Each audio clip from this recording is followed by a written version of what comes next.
Finn to be racist? No, I wouldn't. No further questions, Your Honor. Defense, please present your next witness. Defense calls Michael Myers to the stand.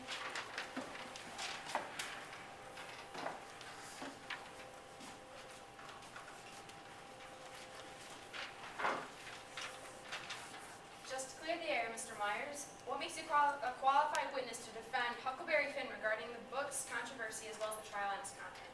Well, first off, I was executive director of the NAACP during the tenure of the legendary Roy Wilkins, and I also co-founded the New York Civil Rights Coalition in 1986. And in addition to all this, I've dedicated my entire career to the civil rights movement and race relations. Thank you.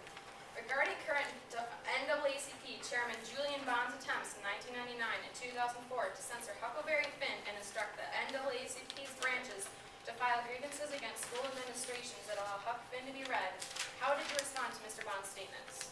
Well, I specifically asked the chairman whether or not the NAACP had such a ridiculous and ludicrous use of rap words in this context, if they even had such a policy. And what was the chairman's reply? The chairman basically said that although he necessarily didn't agree with Huckleberry Finn and its content, he said the NAACP had no such policy. Mr. Myers, as an expert in race relations, what is your personal view of Huckleberry Finn's message? Huckleberry Finn is a great anti-slavery and anti-racist classic, and the only reason that racial epithets are even used in the book is because of the time frame and the fact that it displays the regionalism of that area of America. Would you like to add anything, Mr. Myers? Thank you. That's it. Defense, please present your next witness. Next, I'd like to call Mr. Mark Twain to the stand.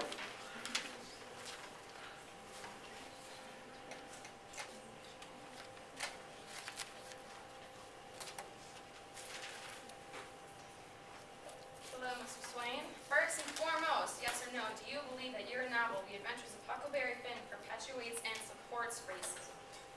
No, I do not believe it does. It is in my opinion that I've actually written an anti-racist novel. Can you tell us, the jury and court, why you believe that you've in fact written the greatest anti-racism novel? Well, if you look at the main storyline, it's about Huck, a young white boy who has to separate himself from society along with Jim, a black slave. It ends up that they become great friends outside of society, and in the end, even though Huck may have been prejudiced to begin with, he realizes that without the influence of the hateful words of that time, that he can rise above it and consider Jim a friend and even risk his own freedom to make sure Jim is okay. And also, I have one more thing. I'm not sure if everyone in the court is familiar with the correct definition of the word satire, so I'm going to read it off real quick. Satire, a literary composition in verse or prose in which human folly and vice are held up to scorn or ridicule. Prosecution, do you need me to read that again? Yeah, I object to that. It's, the definition of satire is not included in your evidence list. We're just clarifying a term, We're just clarifying. prosecution. It's Used still before. evidence. It is still It's a word. very important evidence to this case. It's a word. I was just trying to elaborate Just because trying to it's been thrown elaborate. out. Objection overruled. It is just a word. And does not have anything to do with their evidence. All right, to be clear, Mr. Twain, the main character in the book is actually, in a sense, an abolitionist. That is correct. Huck finds himself among an equal and African-American slave, and he helps him the best way he can to achieve complete freedom. Being the main character in your novel, Huck's opinions and internal struggles are shown the most of any character.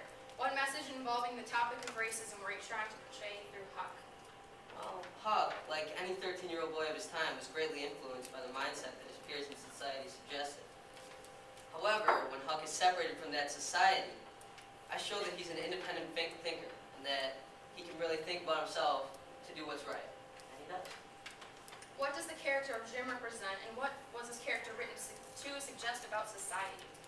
Well, I wrote Jim as a stereotypical slave of his time He accepts what he's forced to do because it's normal. That's what his parents have done. That's what, everyone around him has done. On a first glance, Jim may just look like a toy for the world to play its cruel jokes on.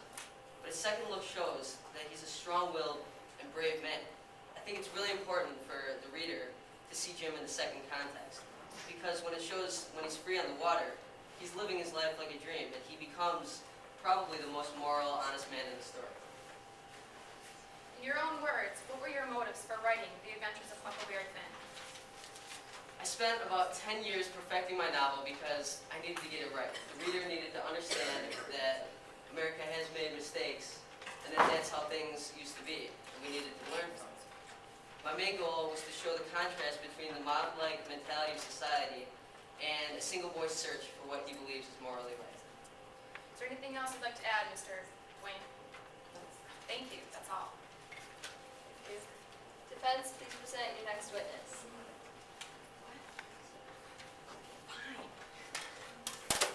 The defense calls Curtis Jackson to the stand.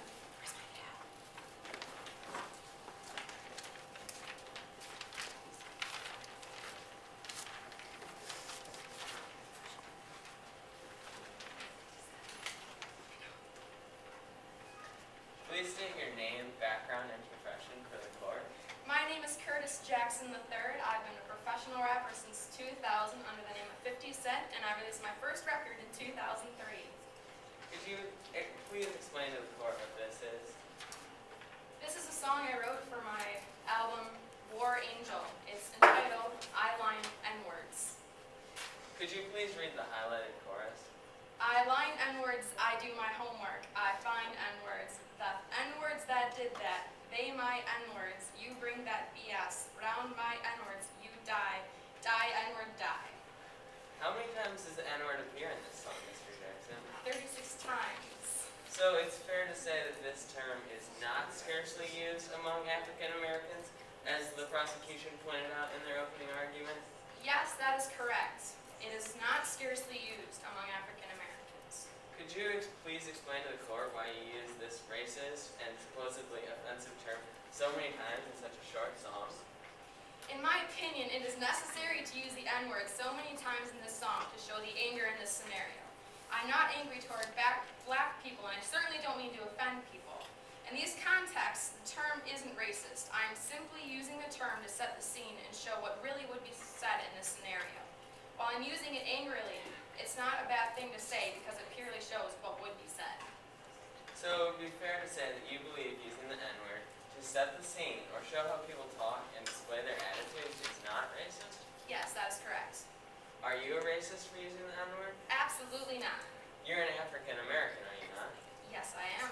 How does that affect your use of the N-word in music? My right to use the N-word is unaffected. However, in our society, the N-word has more negative connotation with white people, making it generally socially unacceptable and considered racist for a white person to use this word. I do support Eminem, a white rapper, who also uses this word frequently. Is there more to racism than just the use of the N-word? Yes, there is. No further questions.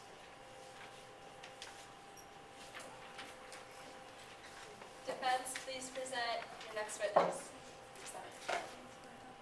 That's all I That's have. all. We have no further Defense witnesses. has called all its witnesses. Thank you. Would you like to make any closing statement? Oh, Just never adjourn mind. the court.